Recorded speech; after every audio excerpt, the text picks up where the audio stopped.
सत्य वचन, अमर वचन, जीवित वचन, दिव्य वचन, सत्य वचन, अमर वचन, जीवित वचन। साई दा बामा बनी दा बामा बगरे रे सा नी रे सा नी रे सा नी रे सा नी रे सा। दिव्य वचन, सत्य वचन, अमर वचन, जीवित वचन, दिव्य वचन, दिव्य वचन।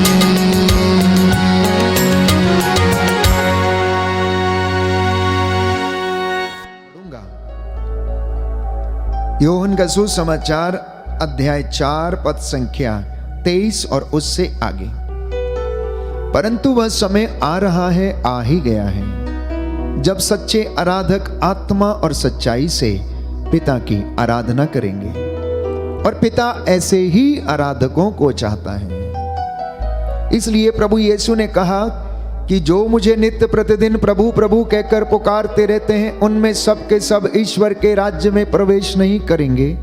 ईश्वर तो सच्चे आराधकों को चाहता है, जो आत्मा और हृदय की सच्चाई से उसकी इबादत करते हैं। अगले वचन में लिखा है, क्योंकि ईश्वर आत्मा है और उसके आराधकों को चाहिए कि वे आत्मा और सच्चाई से उसकी आराधना करें। क्योंकि ईश्वर आत्मा है, इसलिए उसके आराधकों को चाहिए कि वे आत्मा और हृदय की सच्चाई से उसकी आराधना करें। Hallelujah, hallelujah. हे प्रभु यीशु, हे प्रभु यीशु, मुझे सामर्थ दीजिए, मुझे सामर्थ दीजिए, जिससे कि मैं आत्मा और सच्चाई से आत्मा और सच्चाई से आपकी आराधना कर सकूं, आपकी आराधना, आपकी महिमा गा सकूं। आपकी महिमा गा। Hallelujah, hallelujah, hallelujah, hallelujah, hallelujah, hallelujah. तो प्यारे भाइयों और बहनों, मसीह की श्रेष्ठता क्या है? मसीह की श्रेष्ठता यह है कि वह तो आत्मा से उत्पन्न है, क्योंकि प्रभु यीशु ये कहता है कि ईश्वर तो आत्मा है। यूहन्ना के सुसमाचार में हमने पढ़ा, तो अगर यीशु को ईश्वर ने उत्पन्न किया है तो वो आत्मा से उत्पन्न है, और वह सर्वोपरि है, सदा बना रहने वाला है, अजर अमर है, उसको कोई मिटा नहीं सकता, उसका वजूद कोई मिटा नहीं सकता। वो परमेश्वर का वो नूर है जो इस दुनिया में चमका है। प्यारे भाइयों, वो परमेश्वर की वो महती ज्योति है जिसे अंधकार में रहने वालों ने देखा और मन फिराया और उसके पास लौटे, और परमेश्वर ने उनको मसा किया और उनको अपने पास आने का फिर से मौका दिया। इसलिए यीशु ने ये कहा, मार्कुस के सुसमाचार में हम पढ़ते हैं अध्याय 2 में, कि मैं धर्मियों को नहीं, मैं पापियों को बुलाने के लिए आया हूं, क्योंकि रोगियों को नहीं, निरोगों को नहीं, रोगियों को वैद्य की जरूरत है।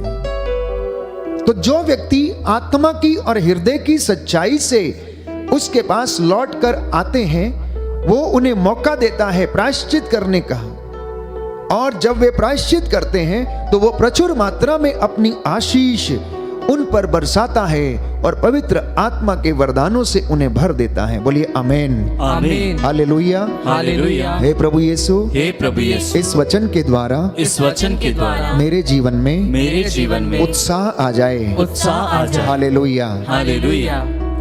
तो प्रभु का वचन ये कहता है, यूहन्ना का सुसमाचार अध्याय 3 पद संख्या 36 में, कि जो पुत्र में विश्वास करता है उसे अनंत जीवन प्राप्त है। किसमें विश्वास करता है तो उसे अनंत जीवन प्राप्त है? जो पुत्र में विश्वास करता है उसे अनंत जीवन प्राप्त है, और जो विश्वास नहीं करता उसे जीवन प्राप्त नहीं होगा। यह बाइबल इस विषय में स्पष्ट करती है प्रियजनों, कि जो जो व्यक्ति यीशु मसीह में विश्वास करता है उसे अनंत जीवन प्राप्त है, और जो उसमें विश्वास नहीं करता उसे अनंत जीवन प्राप्त नहीं है। ईश्वर का क्रोध, बाइबल कहती है, उस पर बना रहेगा। इसलिए अपने विश्वास की टोह लें, अपने विश्वास को परख कर देखें कि क्या वास्तव में मेरा विश्वास प्रभु यीशु में दृढ़ है या नहीं। अगर मेरा विश्वास उनमें दृढ़ है तो क्या मैं उनके वचनों को पालन करने के लिए तैयार हूं, या फिर मैं 50-50 काम करता हूं, 50% प्रभु के वचन, 50% सांसारिक वचनों के लिए। हो जाएगा, चलता है, कोई बात नहीं, प्रायश्चित कर लेंगे, पाप स्वीकार संस्कार ग्रहण कर लेंगे। हम तो मनुष्य हैं, हमसे गलतियां हो जाती हैं, कोई बात नहीं, प्रभु हमें क्षमा कर देगा। वचन ये कहता है जानबूझ के और जानने के बावजूद यदि कोई पाप करता है तो उसे क्षमा नहीं किया जाएगा। जो जानते हुए भी गलती करता है, प्यारे भाइयों और बहनों, प्रभु ये कहता है उसे क्षमा नहीं मिलेगी। और जो गलती पर गलती किए जाता है, प्रभु का क्रोध उस पर भड़क उठेगा। तो इसलिए प्रभु यीशु हमें सिखाना चाहते हैं कि दुख में भी प्रार्थना करनी चाहिए। जैसा कि मैंने आपसे पिछले दिनों में कहा, दुख जितना बढ़ता जाता है प्रार्थना उतनी ज्यादा बढ़ती जानी चाहिए। लेकिन होता उल्टा है। कभी कभी जब हमारे जीवन में दुख बढ़ने लगता है तो हम निराश होने लगते हैं, हम टूटने लगते हैं और हमें नजर नहीं आता, कुछ समझ में नहीं आता कि क्या करें। परंतु ऐसी परिस्थिति में प्रभु हमें अपने जीवन के द्वारा उदाहरण देना चाहते हैं कि दुख जितना बढ़ता जाए प्रार्थना उतनी ज्यादा बढ़ती जानी चाहिए। और इसका उदाहरण लूकस के सुसमाचार अध्याय 22 पद संख्या 44 में हम पढ़ते हैं कि जब प्रभु यीशु प्राण पीड़ा में पड़ गए, जब वो कष्ट सहन कर रहे थे, तो बाइबल हमें बताती है कि और भी ज्यादा एकाग्र होकर प्रार्थना करने लगे। इसलिए महामारी के दिनों में, कष्ट के दिनों में निराश नहीं होना, प्रभु का वचन हमें बताता है, परंतु और ज्यादा एकाग्र होकर कंसंट्रेशन के साथ पिता को देखते हुए प्रार्थना करें। और हम जानते हैं कि प्रभु यीशु का पसीना जो था वो रक्त की बूंदों की तरह धरती पर टपकता रहा, क्योंकि वो एक ऐसा दुख सहन करने के लिए जा रहे थे, शायद मेरे और आपके लिए वो असंभव था, शायद यीशु मसीह के लिए भी असंभव था। लेकिन एक स्वर्गदूत आकर उन्हें ढारस बंधा रहा था, बाइबल में बताती है, उन्हें हिम्मत दे रहा था और उन्हें बता रहा था कोई बात नहीं यीशु, चिंता मत कर, इस दुख को सहे बिना तुझे वो सिंहासन मिलने वाला नहीं है जो पिता ने तेरे लिए तैयार करके रखा है। इसलिए वो बड़ी एकाग्रता के साथ उस दुख को सहन करते रहे। हालांकि उनका पसीना खून की बूंदों की तरह टप टप नीचे धरती पर टपकता रहा। और बाइबल कहती है उन्हें स्वर्गदूत दिखाई दिया और उसने उन्हें ढारस बंधाया। Hallelujah, hallelujah. हे प्रभु यीशु, हे प्रभु यीशु, मेरे जीवन में जब कष्ट और परेशानियां आती हैं, जब कष्ट और परेशानियां आती अपने हैं, स्वर्गदूतों के द्वारा मुझे भी संरक्षण प्रदान कीजिए, मुझे ढारस प्रदान कीजिए। Hallelujah, hallelujah, hallelujah, hallelujah. लूकस का सुसमाचार अध्याय 22 पद संख्या 43 और उससे आगे। तब उन्हें स्वर्ग का एक दूत दिखाई पड़ा जिसने उनको ढारस बंधाया। वे प्राण पीड़ा में पड़ने के कारण और भी एकाग्र होकर प्रार्थना करते रहे। उनका पसीना रक्त की बूंदों की तरह धरती पर टपकता रहा। ये आज का वचन प्रभु ने हमें दिया है। प्रभु ये कहता है कि जो निराश हैं, कष्ट में हैं, चिंता में हैं, दुख में हैं, दर्द में हैं, रोगों में फंसे हुए हैं, लकवे से पीड़ित हैं, बेड रिडन हैं, निराश मत हो, निराश मत हो। प्रभु आपको हिम्मत देता, ढारस बंधाता है और आपका दुख सहन करने के लिए आपको वो ताकत प्रदान करता है। बोलिए आमीन, आमीन, हालेलुया, हालेलुया, हालेलुया, हालेलुया। इसलिए वचन कहता है कि तुम्हारा जी ना घबराए, तुम मुझ में विश्वास करो। यूहन्ना का सुसमाचार अध्याय 14 पद संख्या 1।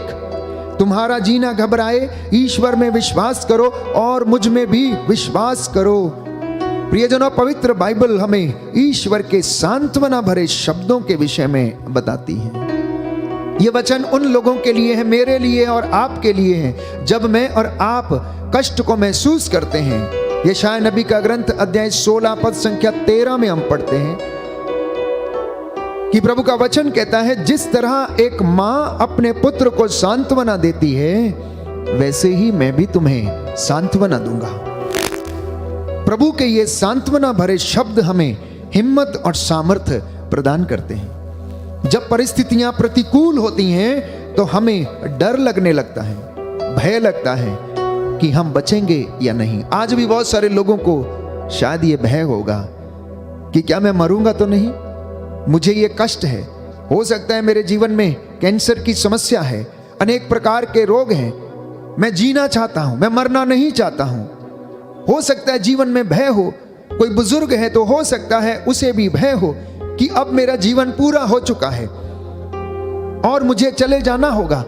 तो प्रभु का वचन हमें ढारस देता, हिम्मत देता है कि जब जब परिस्थितियां हमारे प्रतिकूल हैं तो हमें डर लगने लगता है, और ऐसी परिस्थिति में प्रभु आपको और मुझे ढारस देता है। और यही ढारस, यही हिम्मत उसने इजराइलियों को मिस्र की गुलामी से निकलते वक्त दी। उनसे कहा कि मैं तुम्हारे आगे चलूंगा, मैं तुम्हारी रक्षा करूंगा,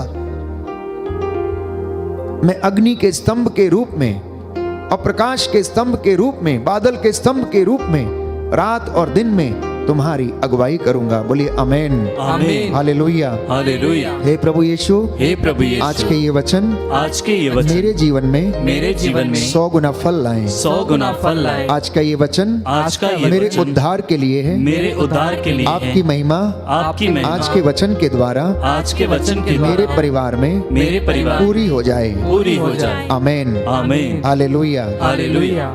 तो मत्ती के सुसमाचार में हम पढ़ते हैं, अध्याय 8 पद संख्या 23 में हम पढ़ते हैं कि जब समुद्र में चेले अपनी नाव खे रहे थे तो अचानक झंझावत उठा और उनकी नाव समुद्र की लहरों के उठने के कारण पानी से भरने लगी। वे लोग चिल्लाने लगे, वे लोग अपनी जिंदगी को बचाने के लिए चिल्लाने लगे। अध्याय 8 पद संख्या 23 और उससे आगे। ईसा नाव पर सवार हो गए और उनके शिष्य उनके साथ हो लिए।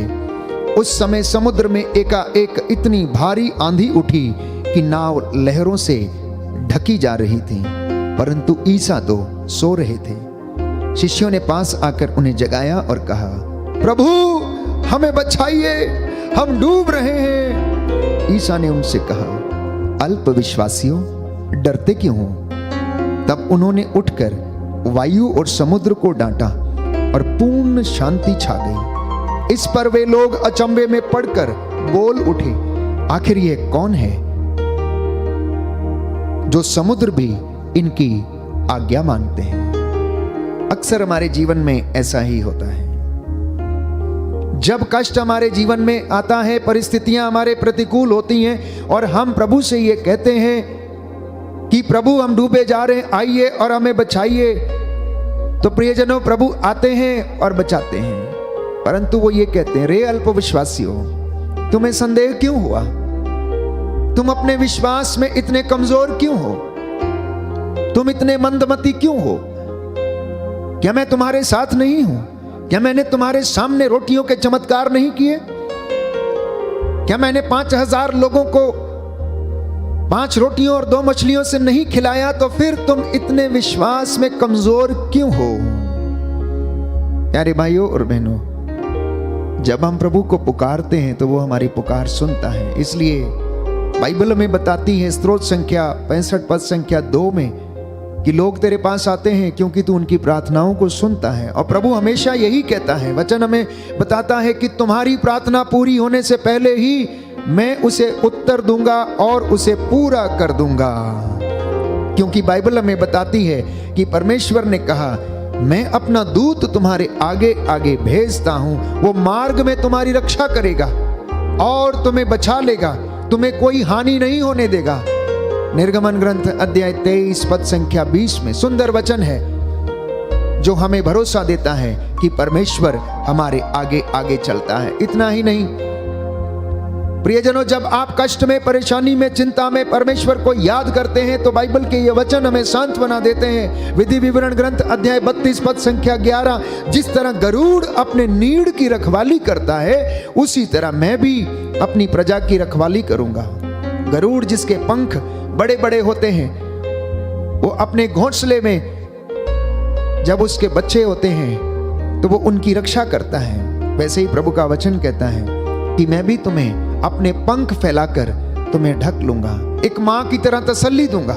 जैसे एक मुर्गी अपने चूजों को अपने डैनों के नीचे एकत्र कर लेती है, मैं भी तुम्हें वैसे ही एकत्र करके तुम्हें हिम्मत, सांत्वना और संरक्षण प्रदान करूंगा। बोलिए आमीन, आमीन, हालेलुया, हालेलुया। यीशु की स्तुति हो, यीशु की स्तुति यीशु हो, को धन्यवाद, यीशु को धन्यवाद, यीशु की आराधना हो, यीशु की आराधना हो, यीशु की महिमा हो, यीशु की महिमा हो, यीशु को धन्यवाद। यीशु को हे धन्यवाद। प्रभु यीशु, हे प्रभु मैं यीशु, विश्वास करता हूँ मैं विश्वास करता आप हूँ, मेरी रक्षा करते हैं। आप मेरी रक्षा करते हैं। Hallelujah, hallelujah, hallelujah, hallelujah. तो परमेश्वर जो अपने वादों का धनी है, अपने वादों का पक्का है, जो सत्य प्रतिज्ञ परमेश्वर है, यशायाह नबी का ग्रंथ अध्याय 43 पद संख्या 2 और 3 में वो हमसे कहता है कि हे याकूब जिसने तुम्हारी सृष्टि की, हे इज़राइल जिसने तुमको गढ़ा, वही ईश्वर आज तुमसे कहता है।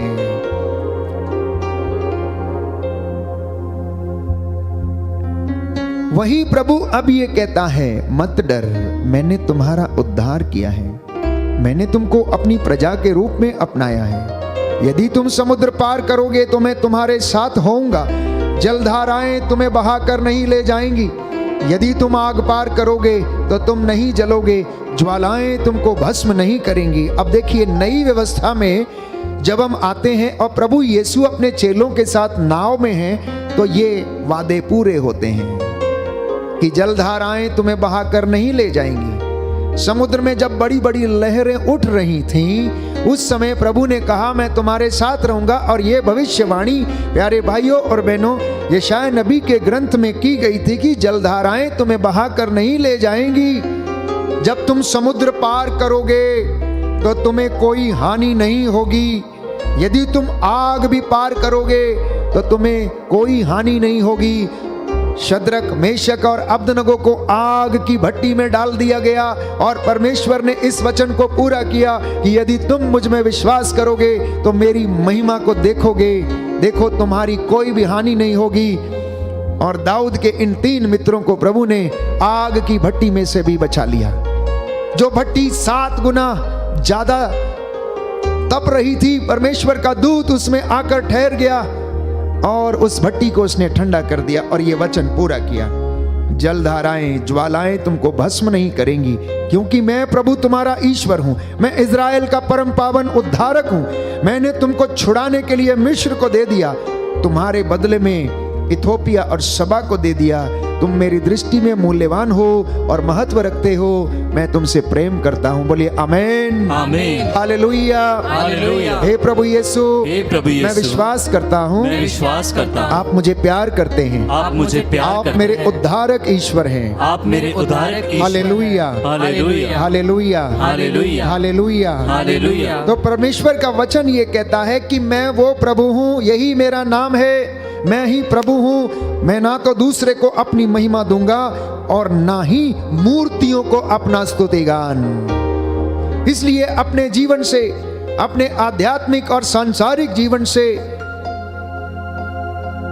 प्रियजनों हर प्रकार की मूर्ति को त्याग दें। कहने का तात्पर्य ये है, वो चीजें जिन्हें हम इस तरीके से मानते हैं जो हमारे लिए कुछ कर नहीं सकती हैं, वो चीजें जिनके पीछे हम भागते हैं, जिनसे हमें कोई लाभ नहीं मिलता है, उन चीजों को अपने जीवन से हटा दीजिए। क्योंकि प्रभु ये कहता है, मैं वो परम पावन ईश्वर हूं जो अपनी महिमा मैं किसी भी मूर्ति या मनुष्य को नहीं दे सकता हूं। Hallelujah, hallelujah, hallelujah, hallelujah. यीशु की स्तुति हो, यीशु की स्तुति हो, यीशु को धन्यवाद, यीशु को धन्यवाद, यीशु की आराधना हो, यीशु की आराधना, यीशु की महिमा हो, यीशु की महिमा, यीशु को धन्यवाद। यीशु को धन्यवाद। तो इसलिए प्यारे भाइयों और बहनों, प्रभु के ये वचन आज आपके जीवन में पूरे हो जाएं और प्रभु ने जो कहा है हमारे जीवन में वो पूरा करना चाहता है। इसलिए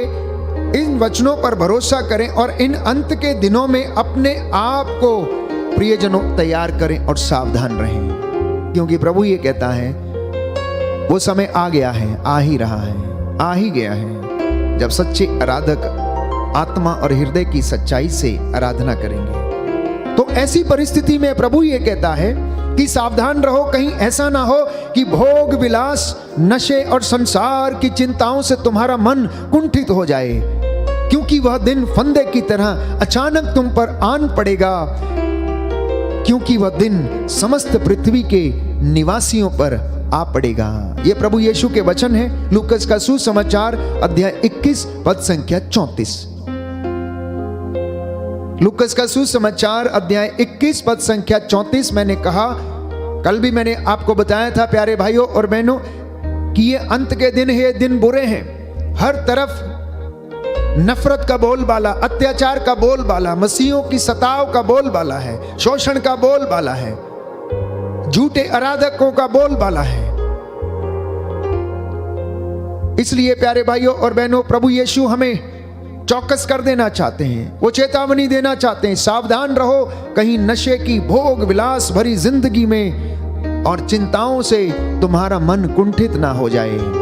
थोड़ा सा दुख परेशानी आने से तुम निराश ना हो जाओ, कहीं तुम पर ऐसा समय ना आ जाए कि वो दिन तुम पर फंदे की तरह आन पड़े और सारी पृथ्वी को वो नष्ट कर डाले।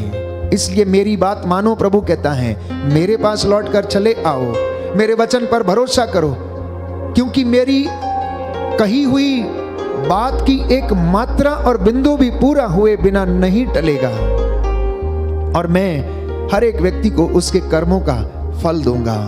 Hallelujah, hallelujah, hallelujah, hallelujah, hallelujah, hallelujah, hallelujah, hallelujah. तो हमें क्या करना चाहिए? हमें क्या करना होगा अंत के दिनों में? जब हम अपनी तैयारी करते हैं तो हमें क्या करना होगा? बाइबल हमें बताती, लूकस का सुसमाचार अध्याय 22 पद संख्या 28 में, कि तुम लोग संकट में मेरा साथ देते रहो। क्या करना है? तुम लोग संकट के समय मेरा साथ देते रहो। जब दुख हो, परेशानी हो, मेरे साथ रहो।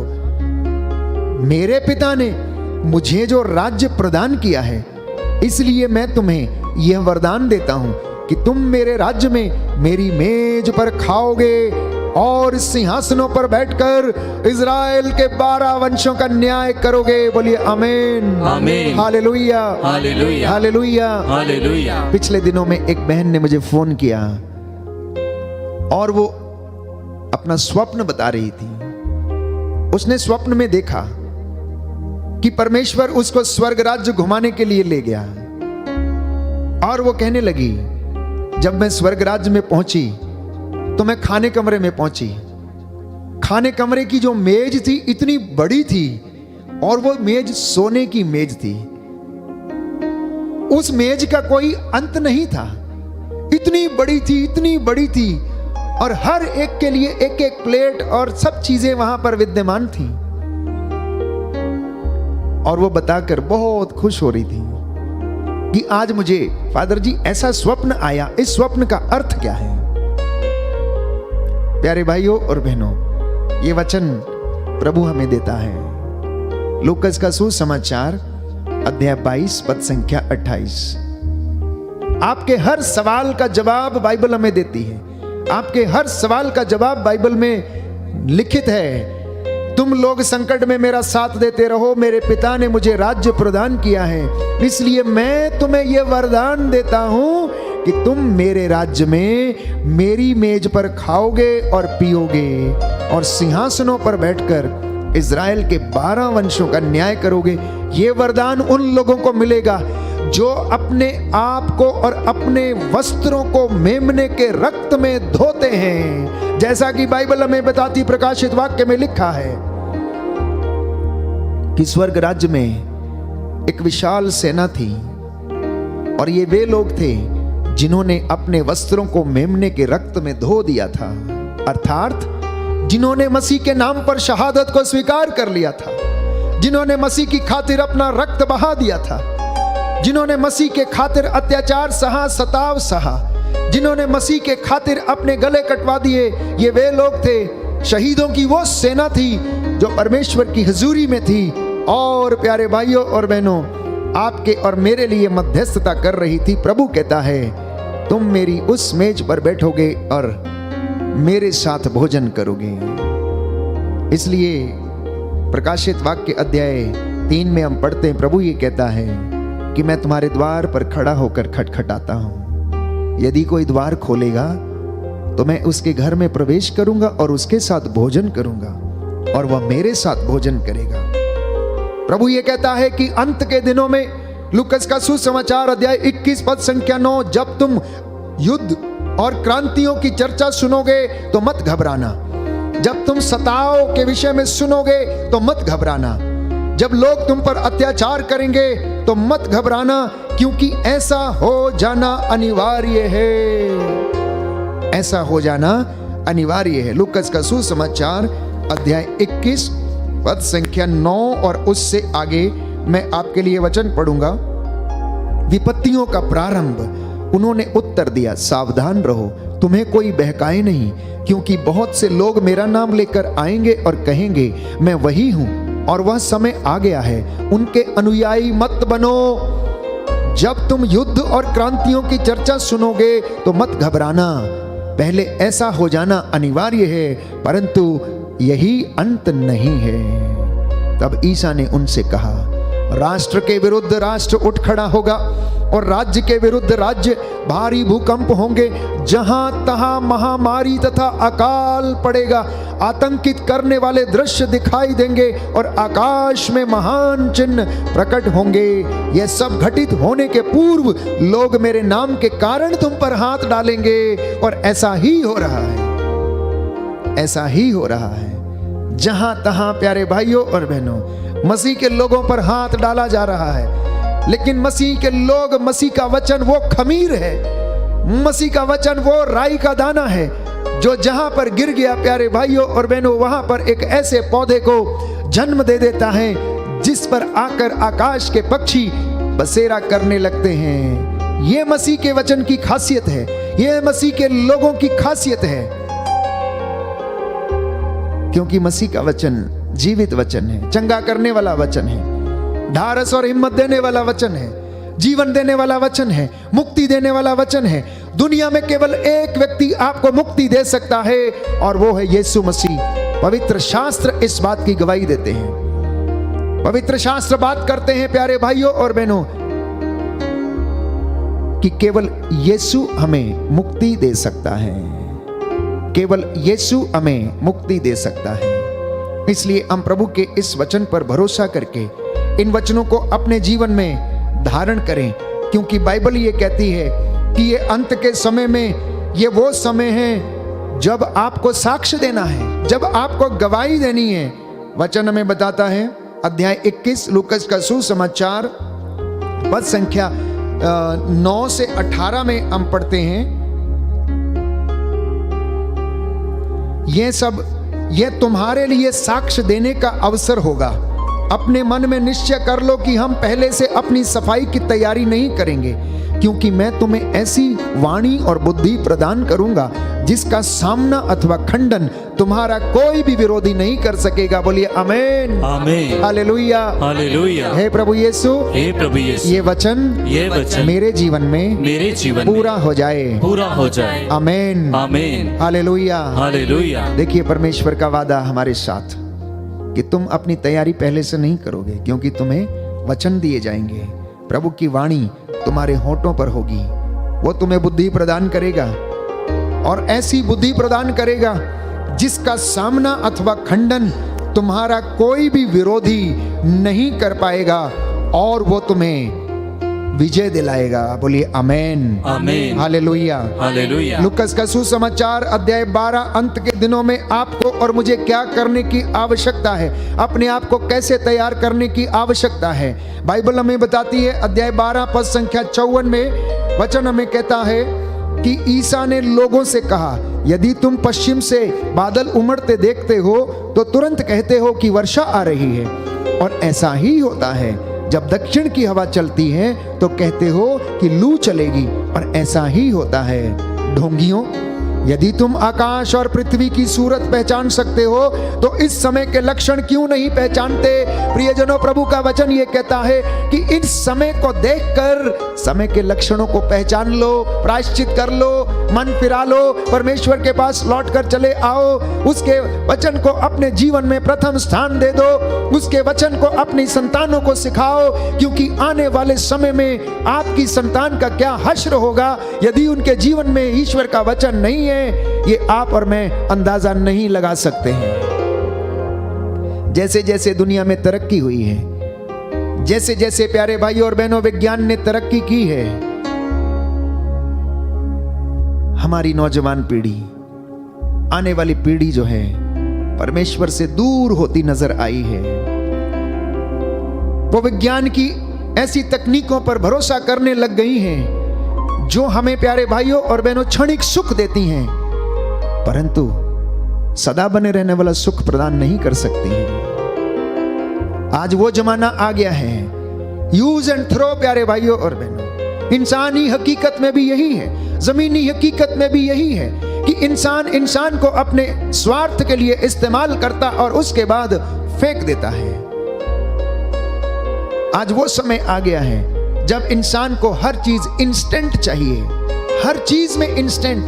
रिश्ता बनाना है तो इंस्टेंट, काम करना है तो इंस्टेंट, चीजें खानी है तो इंस्टेंट। इंसान के पास अपना भोजन करने तक का समय नहीं रह गया है, वो मेहनत करना नहीं चाहता है।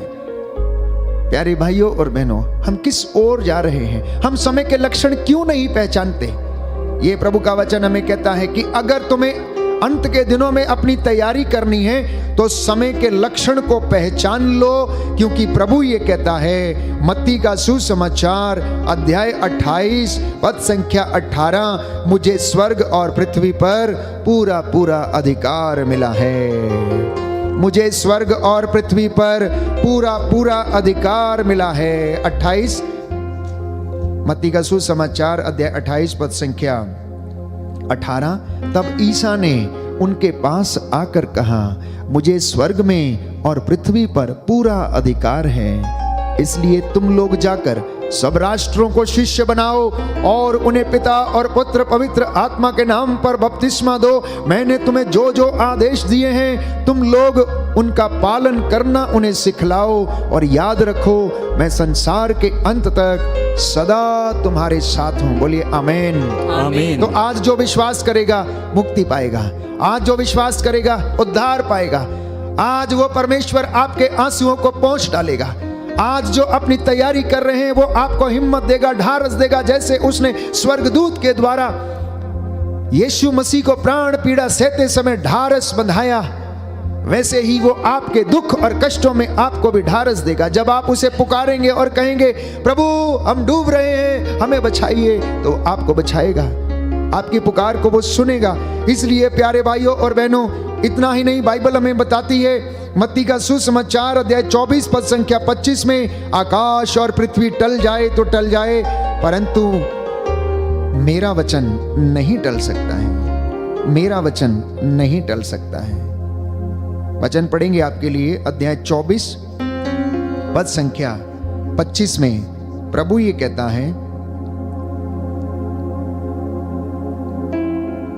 क्योंकि झूठे मसीह तथा झूठे नबी प्रकट होंगे और ऐसे महान चिन्ह तथा चमत्कार दिखाई देंगे कि यदि संभव होता तो वे चुने हुए लोगों को भी बहका देते। देखो मैंने तुम्हें पहले ही सचेत कर दिया है। पद संख्या 35, आकाश और पृथ्वी टल जाएं तो टल जाएं, परंतु मेरे शब्द नहीं टल सकते, इसलिए बहकावे में ना आए। अंत के दिनों में जबकि ये दिन बुरे हैं, प्रभु का वचन कहता है कि बहकावे में ना आए, क्योंकि लोग आकर ये कहेंगे देखो वो यहाँ है, देखो वो वहाँ है, झूठे नबी प्रकट होंगे, महान चिन्ह चमत्कार दिखाएंगे, और यदि ये संभव होता तो वो चुने हुए लोगों को भी बहका देंगे। देखो तुम लोग सावधान रहना, मैंने तुम्हें पहले से ही सचेत कर दिया है, क्योंकि आकाश और पृथ्वी टल जाए तो टल जाए, परंतु मेरे शब्द की एक मात्रा और बिंदु भी पूरा हुए बिना नहीं टलेगा। अंत के दिनों में प्रभु ये कहता है, अधर्म बढ़ने से लोगों में प्रेम भाव घट जाएगा। ये एक चिन्ह है, अंत समय का एक चिन्ह है कि अधर्म के बढ़ने से लोगों में प्रेम भाव कम हो जाएगा, भाई भाई के खिलाफ हो जाएगा, बच्चे अपने माता पिता के खिलाफ होंगे, एक ही परिवार में उनके आपस में मनमुटाव होंगे। ये सारी बातें बाइबल प्रकट करती है और बताती है कि अधर्म बढ़ने से लोगों में प्रेम भाव घट जाएगा, किंतु जो अंत तक धीर बना रहेगा उसको मुक्ति मिलेगी। किसे मुक्ति मिलेगी? जो अंत तक धीर बना रहेगा, अंत तक विश्वास में परिपक्व और दृढ़ बना रहेगा। सारे संसार में राज्य के इस सुसमाचार का प्रचार किया जाएगा, जिससे कि सब राष्ट्रों को इसका साक्ष्य मिले और तब अंत आ जाएगा। ये प्रभु यीशु ने भविष्यवाणी की। ऐसा उन्होंने लोगों से कहा कि सारे संसार में राज्य के इस सुसमाचार का प्रचार किया जाएगा, जैसा कि आज आप देख रहे हैं हर तरफ घर घर में हर व्यक्ति मसीह के नाम की चर्चा करता है। कितने लोगों को मसीह के वचन ने बचाया है। और प्रभु ये कहता है जिससे कि सब राष्ट्रों को इसका साक्ष्य मिले और तब अंत आ जाएगा, तब अंत आ जाएगा। अध्याय 9 पद संख्या 1 सुंदर वचन प्रभु हमें दे रहा है कि अंत में हमें किस तरह से अपने आप को तैयारी करनी है। प्यारे भाइयों और बहनों, कि ईसा नाव पर बैठकर समुद्र पार कर अपने नगर आए और उस समय कुछ लोग एक अर्धांग रोगी को उठाकर ले आए थे। वो अर्धांग रोगी प्यारे भाइयों और बहनों अपने पाप में, अपराध बोध में मर रहा था। प्रभु ने उसके पापों को क्षमा किया, उसे अवसर दिया फिर से प्रायश्चित करने का, ताकि उसकी आत्मा बच जाए। प्रभु यही चाहता है कि वो मुझे और आपको, हमारी आत्मा को नष्ट ना होने दे, हमारी आत्मा बच जाए। आइए हम प्रार्थना करें, प्रभु की हजूरी में चलें, अंत के दिनों के लक्षणों को पहचानें। प्रभु कहता है, रे अल्प विश्वासियों, यदि तुम बादल की सूरत देखकर यह पता लगा सकते हो कि वर्षा होने वाली है, तो अंत के समय के चिन्हों को देखकर तुम पता क्यों नहीं लगा सकते कि अंत आने वाला है। आज के ये वचन जिसे मैंने बताया है, आप अपने घर में बैठकर पढ़िए और आपके विश्वास को दृढ़ करेंगे और आपके आध्यात्मिक उत्साह को फिर से संजीदा करेंगे और आप प्रभु से आशीष ग्रहण कर पाएंगे। इसलिए प्रभु से कहें, जो इस वक्त बीमार हैं, दुखों में हैं, कष्टों में हैं, चिंता में, घबराए हुए हैं, प्रभु से कहें कि प्रभु मेरे दुखों को मिटा दे, मुझ में प्यार भर दे। प्रभु मैं तेरे चरणों में आया हूं, पावन लहू से मुझे धो दीजिए। आजा मेरे प्रभु, हे प्यारे यीशु, मेरे जीवन में, मेरे परिवार में अधिकार ले ले।